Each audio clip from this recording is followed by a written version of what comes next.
Ya, selamat pagi sobat sehat dimanapun berada. Bagaimana kabarnya hari ini? Kita semua berharap semua dalam keadaan sehat ya. Dan karena saat ini kita masih berada di masa-masa pandemi, semuanya harus tetap menjaga kesehatan biar semuanya dalam keadaan sehat. Kembali lagi bersama saya Yon Setiadi di dalam acara Prognosa, program ngobrol santai bersama Rumah Sakit Pantiwaluyo. Saya saat pagi hari ini telah ditemani oleh Dr. Yunike Amalina Lahaku, spesialis mata. Selamat pagi dokter. Selamat pagi Mas Yon. Ya, karena kita sedang dalam masa pandemi COVID-19, saat pagi hari ini kita akan bersama-sama membahas tentang pemeriksaan dan operasi mata yang aman di masa pandemi COVID-19. Baik dokter, di masa pandemi seperti ini dok, kan virus itu kan bisa menular lewat mulut, hidung, dan salah satunya mata. Gimana sih dok cara menjaga kesehatan mata kita agar virus itu tidak masuk melalui mata kita? Kan kalau misalnya mulut atau hidung kita bisa pakai masker tuh. Nah kalau mata gimana dok?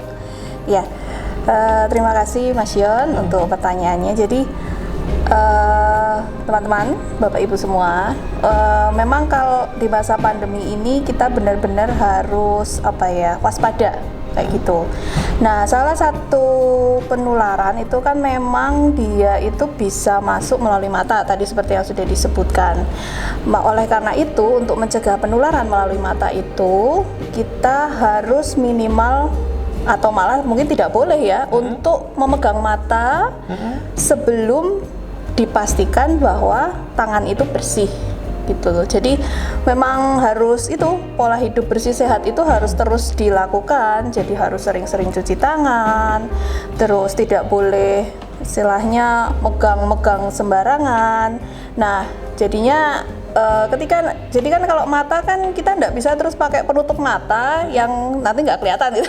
Kalau misalnya pakai kacamata oke lah, boleh. Cuman yang paling lebih penting lagi itu adalah kita tidak boleh sembarangan mengucek-ngucek mata, memegang mata tanpa dipastikan tangan ini bersih gitu. Jadi minimal sekali untuk memegang mata. Jadi kalaupun harus terpaksa aja memegang mata, cuci tangan dulu, pastikan tangan ini benar-benar bersih karena kan kuman itu kan di tangan ya yang banyak ya, virus ya nggak harus virus juga, virus, bakteri semuanya itu kan transmisinya paling sering dari tangan.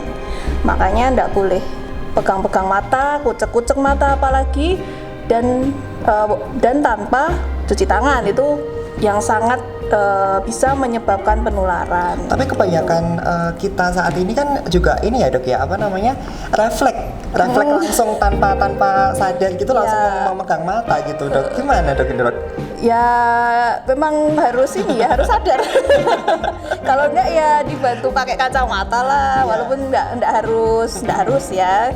Cuman mungkin kacamata yang enggak ada ukuran kayak gitu kan, jadi kayak kita meminimalkan untuk kontak langsung dengan tangan ya. Tapi yang paling utama ya harus sadar. Baik. Ini kata-kata penting ini sobat sehat untuk meningkatkan kesadaran biar kita tidak mengkontak tangan dengan mata secara langsung gitu ya dok. Iya, betul. Baik sobat sehat semuanya, kita masih mengundang untuk sobat sehat untuk bisa beratensi di kolom komentar yang ada di bawah ini. Silakan mengetik, mau kirim salam juga boleh. Dan jangan lupa untuk mengunjungi di IGTV kita di @rspantiwaluyo_Surakarta dan di YouTube channel kita di @rspantiwaluyo. Kita masih menunggu atensi sobat sehat semuanya untuk bisa mengirimkan pertanyaan-pertanyaan tentang kesehatan mata di saat pandemi ini. Barangkali sobat sehat ada yang sedang ada masalah dengan matanya, mari konsultasi gratis ya dok ya saat ini selama beberapa menit ke depan. Ya baik dokter. Saat ini kan banyak sekali di rumah sakit atau di klinik itu menyarankan untuk menunda untuk kunjungan ke rumah sakit, salah satunya untuk menunda untuk ke dokter mata. Nah, ini gimana dok kalau misalnya ada sobat sehat semuanya sedang sakit mata nih. Nah, itu sakit mata yang apa aja yang bisa ditunda, dan ini sakit mata harus segera ada tindakan nih. Itu yang apa aja dok? Ya, jadi gini, memang untuk masa-masa seperti ini peralihan, dan sekarang kan kita eranya kan new normal gitu ya. Jadi Jadi memang ada kriteria-kriteria mata yang kita bilang itu gawat darurat, dan memang itu membutuhkan penanganan segera sehingga dianjurkan untuk segera periksa. Yang paling sering dikeluhkan itu mata merah. Jadi misalnya mata merah, kalau kita sebut PLN itu ya, mata merah, terus matanya nyeri mendadak, terus matanya penglihatannya kabur mendadak, atau matanya terkena trauma, misalnya kena pukulan atau kena sesuatu yang dia masuk ke dalam mata sehingga mata menjadi nyeri. Itu memang harus dalam tanda kutip harus segera untuk diperiksakan ke dokter mata, jangan menunda. Nanti takutnya kenapa? Karena kalau ditunda takutnya mengancam tajam penglihatan kayak gitu kalau penanganannya terlambat. Namun terus ada pemeriksaan umum yang sebenarnya tidak emergensi, bisa ditunda. Namun kalau tidak segera diperiksa itu mungkin akan mempengaruhi kualitas hidup sehari-hari. Misalnya contohnya kayak matanya sudah buram, butuh kacamata, takut untuk periksa kayak gitu. Tapi kalau misalnya kacamatanya ada masalah atau pecah apa gimana, kalau nggak periksa kan jadi nggak bisa ngapa-ngapain. Apalagi kalau minusnya agak tinggi kayak gitu kan.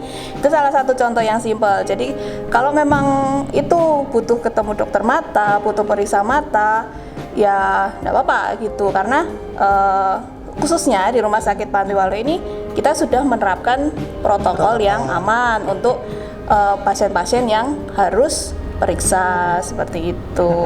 Nah, untuk kalau misalnya ada beberapa keluhan yang ringan begitu ya, bukan kegawatan gitu, gimana dok cara menangani untuk sementara agar tidak berkunjung ke rumah sakit dulu, biar bisa ditangani di rumah dengan pribadi, itu gimana dok caranya dok?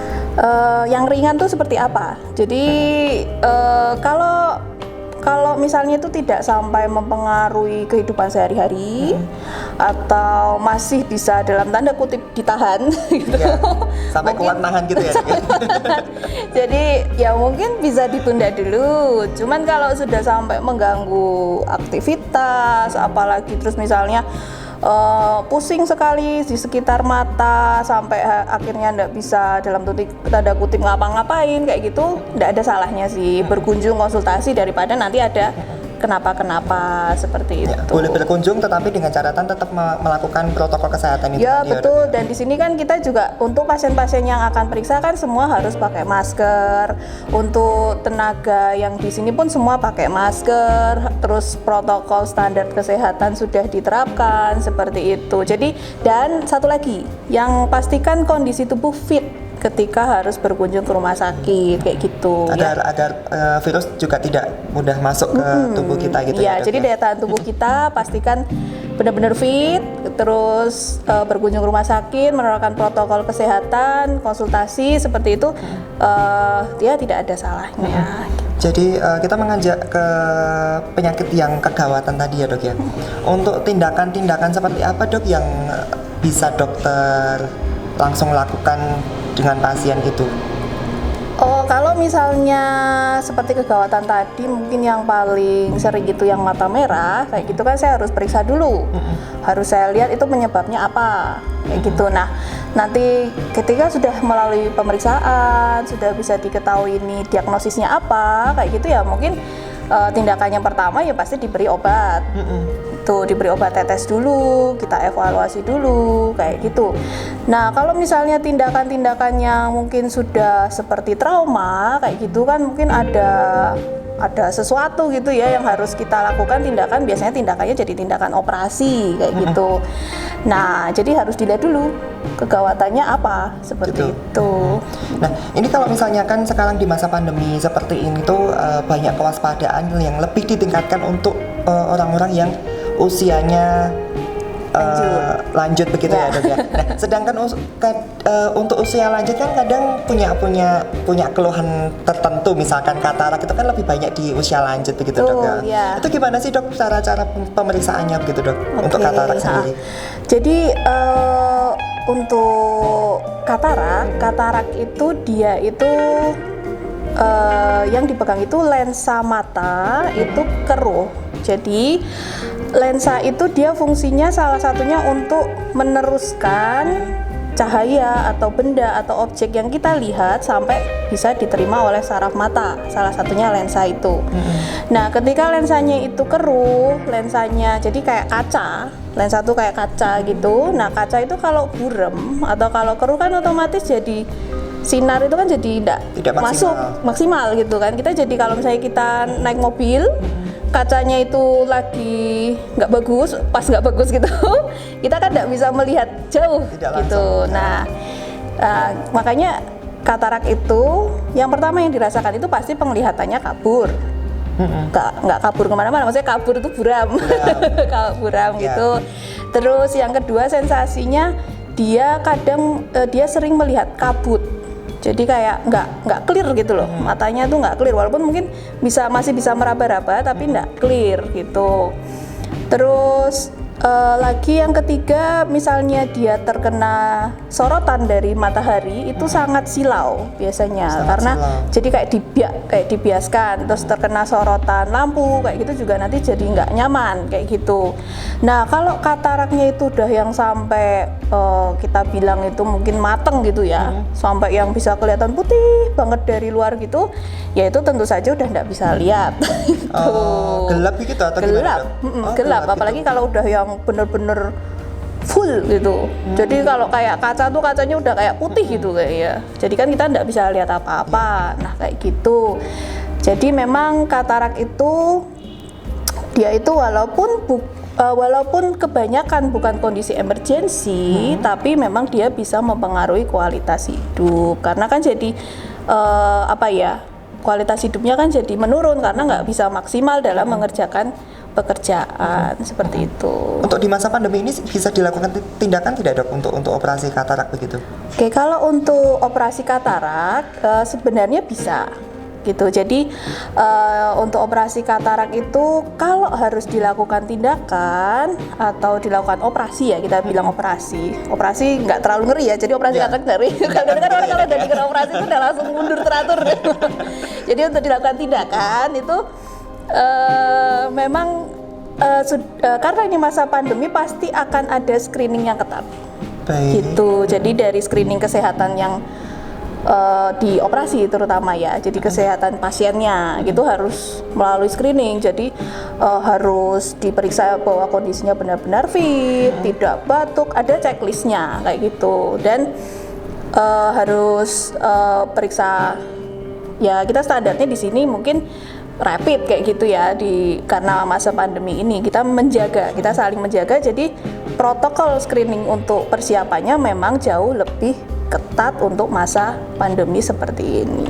Kalau memang checklist itu ada yang meleset gitu, tetap bisa dilakukan tindakan atau harus ditunda dulu, Dok?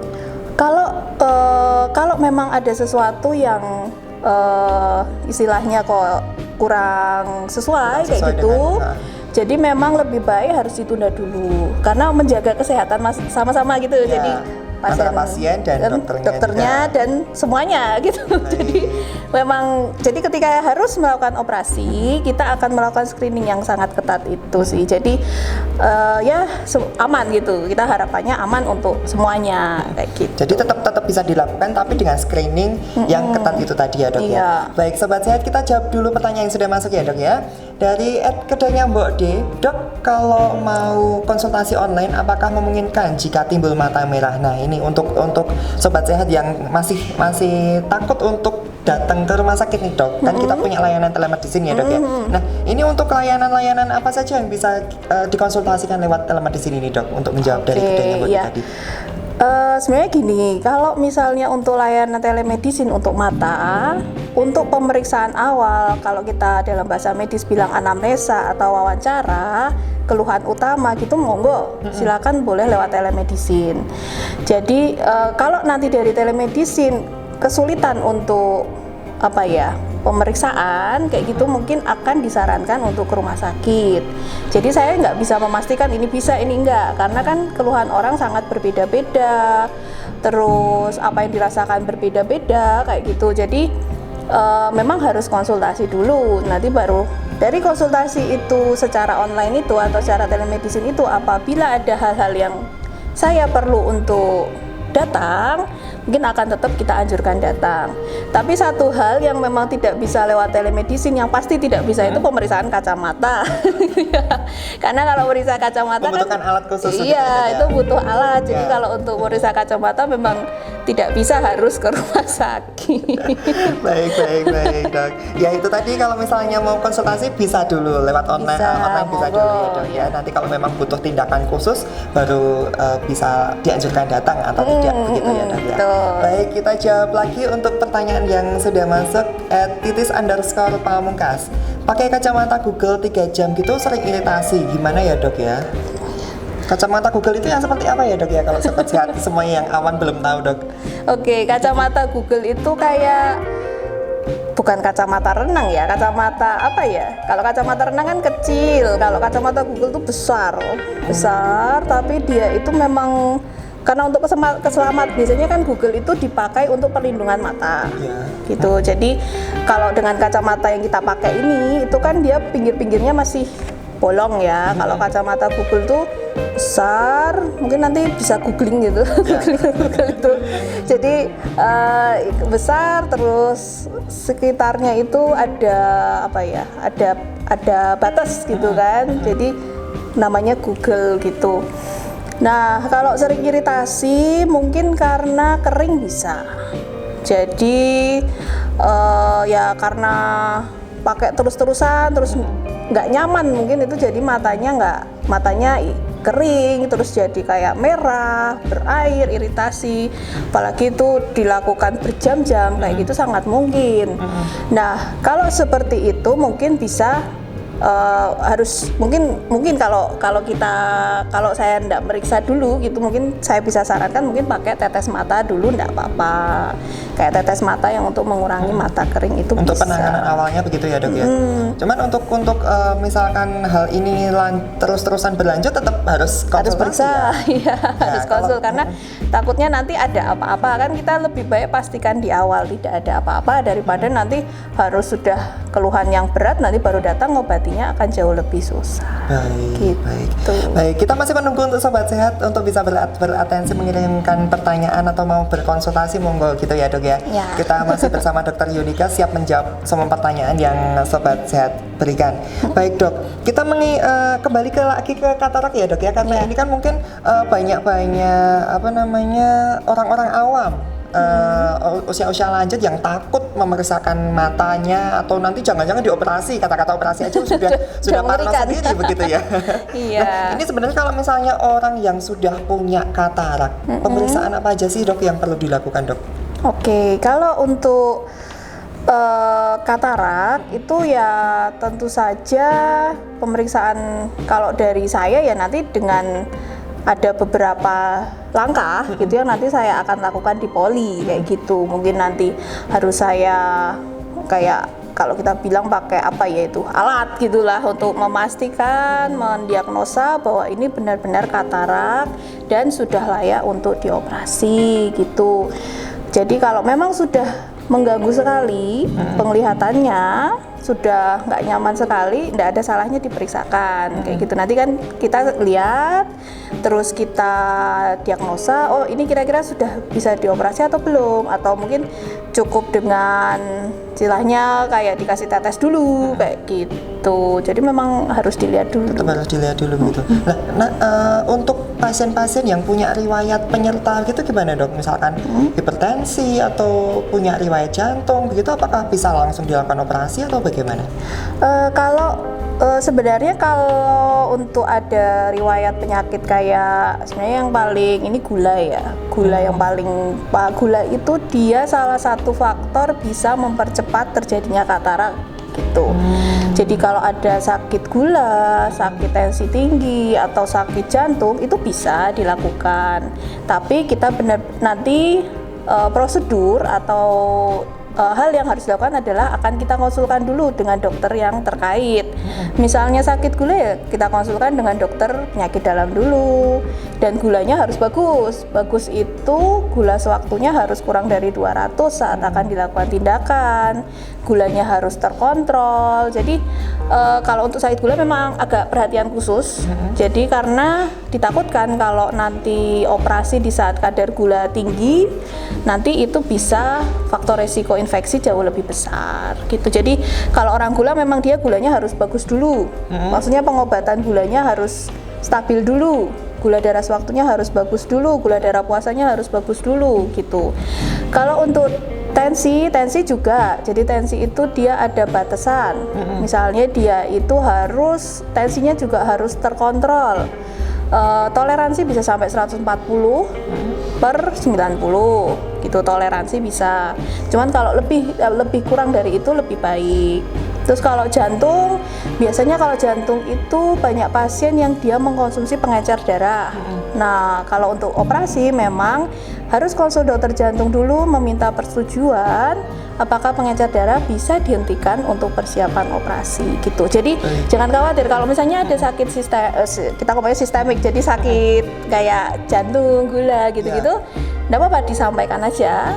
Nanti kalau misalnya perlu untuk konsultasi lanjutan, kita konsultasikan dulu sebelum untuk dilakukan operasi. Justru memang harus disampaikan ya dok ya, untuk demi keamanan pasien itu sendiri ya. Demi pasien aman, kita juga aman gitu. Sehingga tidak terjadi komplikasi setelah operasi. Iya, jadi persiapannya harus benar-benar matang. Nah, saya pengen tahu dok, kalau misalnya pas operasi dok, sebenarnya diapain sih dok itu waktu operasi? Apa disayat matanya atau bagaimana? Kan mungkin ada pertanyaan-pertanyaan dari sobat sehat yang mungkin kurang bisa muncul karena mungkin bingung gitu.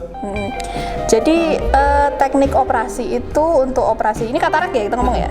Jadi operasi katarak itu ada beberapa teknik. Jadi untuk garis besarnya ada yang manual sama ada yang apa ya bilang ya, tidak manual apa gimana, tapi semi manual juga. Jadi kalau yang manual itu dia ada alat standar gitu, kita ada alat operasi sederhana lah intinya kayak gitu. Namun untuk manual ini dia mungkin akan butuh butuh sayatan yang lebih besar gitu. Jadi butuh sayatan, mungkin butuh jahitan kayak gitu lah. Juga dok matanya. Oh ya, cuman ya terus ya enggak apa-apa, maksudnya itu tergantung teknik juga. Terus kalau yang sekarang yang paling populer itu memang dengan menggunakan teknik vakoemulsifikasi. Jadi dia itu pakai alat khusus, alat Veko namanya, menggunakan getaran ultrasound, minimal sayatan, kita ambil lensanya itu dengan alat Veko itu. Jadi minimal sayatan sih itu. Keuntungannya itu. Terus kalau mau lebih modern lagi itu ada yang kita tanda kutip pakai, mungkin bisa dibilang pakai laser ya, tapi lasernya itu pun hanya di awal, tapi itu hanya terbatas di Indonesia, belum sampai di Jawa Tengah dan sini. Nah, untuk kelebihan atau kekurangannya sendiri gimana dok? Dari yang manual, Veko atau yang laser tadi dok? Kalau kelebihan kekurangan itu memang kalau yang manual itu kan dia harus ada jahitan. Jadi kalau ada satu teknik itu nanti kalau ada jahitan nanti dia harus ngambil jahitan lagi gitu. Terus mungkin matanya akan tampak merah awal-awal kayak gitu. Jadi kayak berdarah kayak gitu. Tapi kalau yang Veko kayak gitu kan dia minimal sayatan. Dan kalau ini kita kan tidak jahit kayak gitu. Seperti itu sih Mas. Jadi tapi perlu diingat juga ketika dokter menetapkan dia harus operasi apa dengan teknik apa, itu juga tergantung jenis kataraknya juga. Oh gitu. Jadi tidak semua katarak bisa jadi maksudnya dengan pertimbangan ini, katarak ini akan lebih aman jika dengan manual, katarak ini akan lebih tapi opsi pertama memang kita dengan Veko. Opsi pertama gitu. Karena minimal sayatan tadi ya dok ya.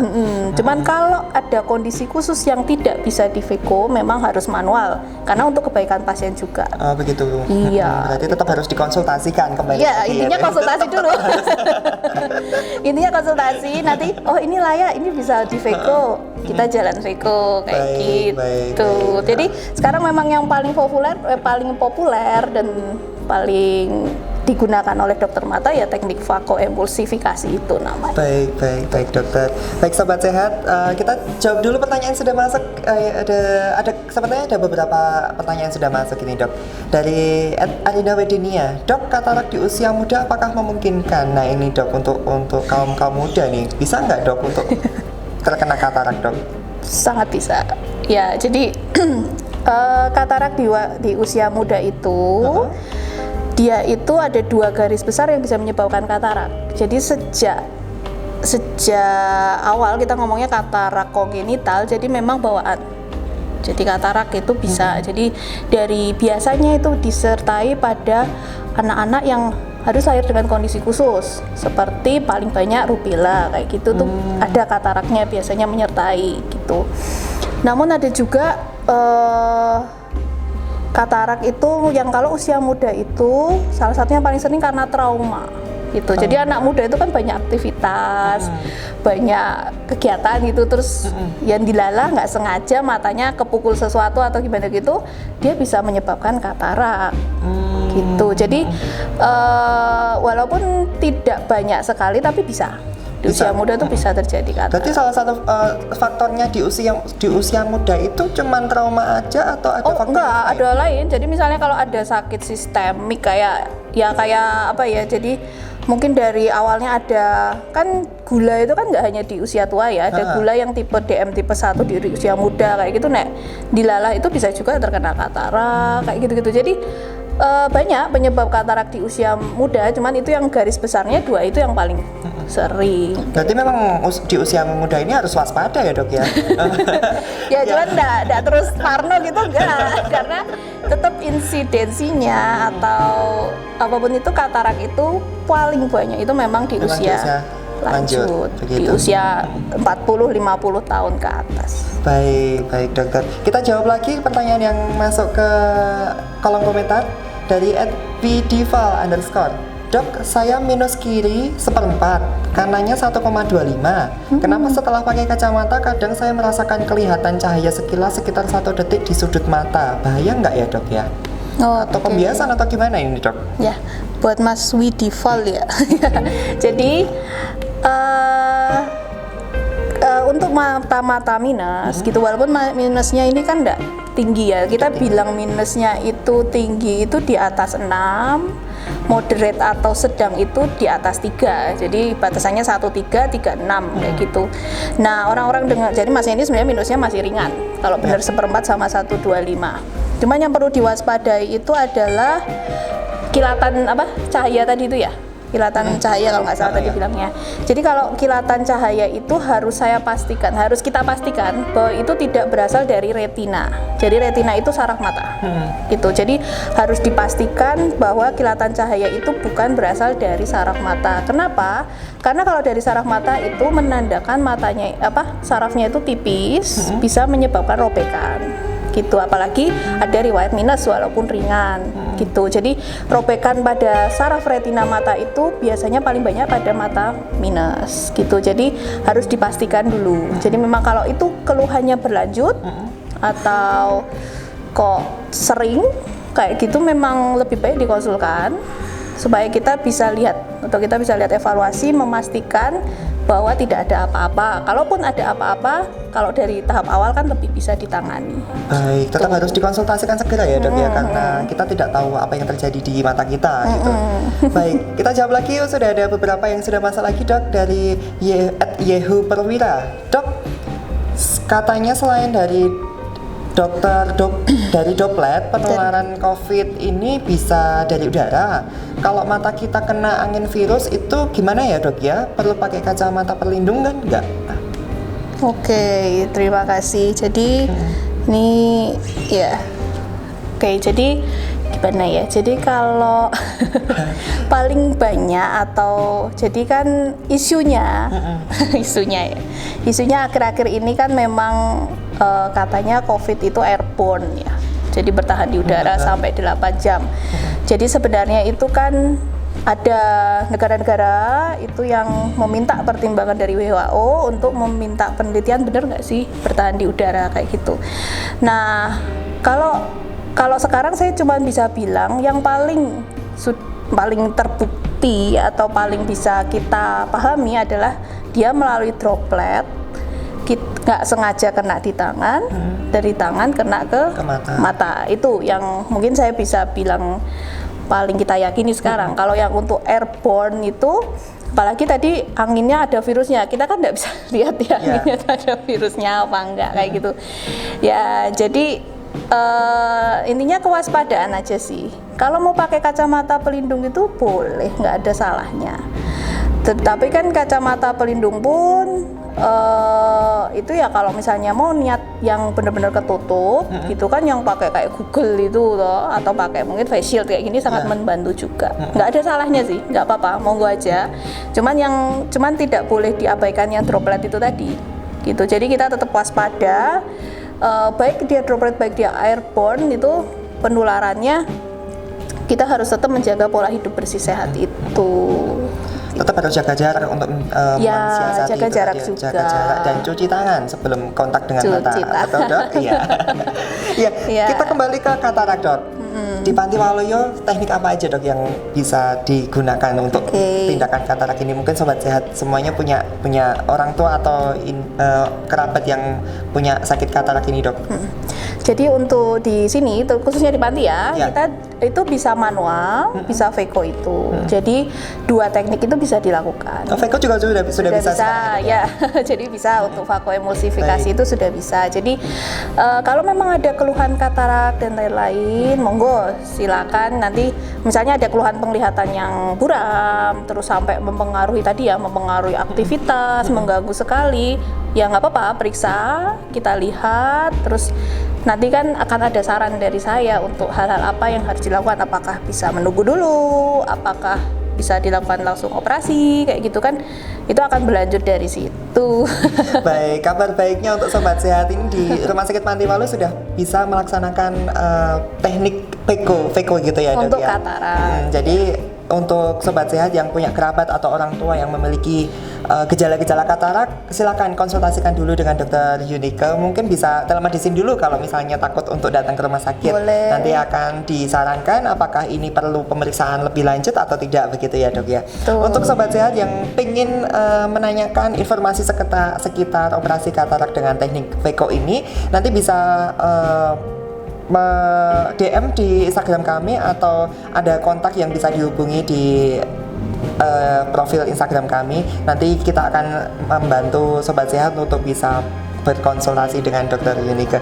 Baik, terakhir ini dok, tipsnya dok untuk pasien yang memang memiliki gejala katarak dok, tapi takut dari takut COVID-nya, takut nanti operasinya di gimana-gimanain, itu gimana dok tipsnya dok? Tipsnya ya, karena orang sendiri kan orang sekarang parno sendiri gitu ya. Iya betul. Dengar kata-kata operasi gitu dok. Iya betul. Jadi terutama untuk bapak ibu ya, jadi yang untuk usia lanjut itu, misalnya matanya ya nggak nyaman tadi itu, apalagi sampai buram, tipsnya itu ada salah satu hal yang mempercepat terjadinya faktor resiko mempercepat terjadinya katarak tambah tebal itu tuh sinar matahari. Gitu. Jadi ya hindari sinar matahari, bukan berarti tidak boleh berjemur. Jadi kalau berjemur ya membelakangi sinar matahari kayak gitu. Terus jadi kalau katarak itu memang kalau sampai mengganggu ya memang harus konsultasi dulu sih. Jadi terus ya makan pola hidup sehat itu pun bisa juga sih, antioksidan kayak gitu-gitu monggo, terserah. Cuman kalau sampai mengganggu sekali, apalagi sampai mempengaruhi penglihatan, terus sampai tidak bisa ngapa-ngapain karena nggak lihat, itu memang harus ke dokter mata dulu nanti biar untuk sarannya apa. Baik. Yang terpenting adalah berkonsultasi ya dok. Iya. Walaupun takut, itu nanti kan juga untuk kebaikan pasien itu sendiri begitu ya dok ya. Baik, terima kasih sobat sehat semuanya. Oh, ada satu pertanyaan yang masuk. Kita jawab dulu. Ada yang nyusul ini dok sepertinya. Oke. Baik, dari mana ini pertanyaannya? Dari @hoops_SOC. Operasi Pako biasanya dirawat di rumah sakit sampai berapa lama ya dok ya? Nah ini dia dok, bisa dirawat atau bisa langsung pulang dok? Oh ya, jadi untuk operasi Veko dia itu nanti datang pagi sore pulang setelah operasi. Langsung pulang gitu ya? Jadi nggak pakai menginap. Cuman kalau persiapannya mungkin agak lama, apalagi kalau punya itu sakit gula, jantung, tensi, karena itu harus konsul dulu dengan dokter terkait sampai dinyatakan ACC atau setuju untuk operasi gitu. Cuman kalau untuk pengerjaannya itu tuh nggak perlu menginap sih. Jadi datang pagi, ya nanti ada diarahkan ya, datang pagi, operasinya nanti jam berapa, setelah operasi bisa langsung pulang ke rumah. Baik. Itu terus besoknya tapi harus kontrol karena harus kita buka perbannya. Gitu. Jadi tidak perlu rawat inap, konsultasi Tidak perlu. untuk orang-orang yang punya penyakit penyerta pun juga lewat rawat jalan aja. Rawat jalan, ya? semuanya rawat jalan. Ya, baik. Untuk informasi sekitar Veko ini bisa Sobat Sehat akses atau minta info di WA atau di Instagram kami di nomornya di 081 5671 7076 atau melalui telepon kami di 0271 712077. Jangan malu bertanya, pertanyaan apapun akan kita jawab untuk membantu Sobat Sehat agar bisa dilayani dengan baik dan bisa mendapatkan fasilitas kesehatan, tindakan kesehatan yang baik pula, begitu ya Dok ya. Baik, terima kasih Dokter Yunika telah meluangkan waktu saat pagi hari ini bersama Sobat Sehat untuk menjawab semua pertanyaan yang sudah masuk. Dan terima kasih Sobat Sehat yang telah beratensi bersama kami.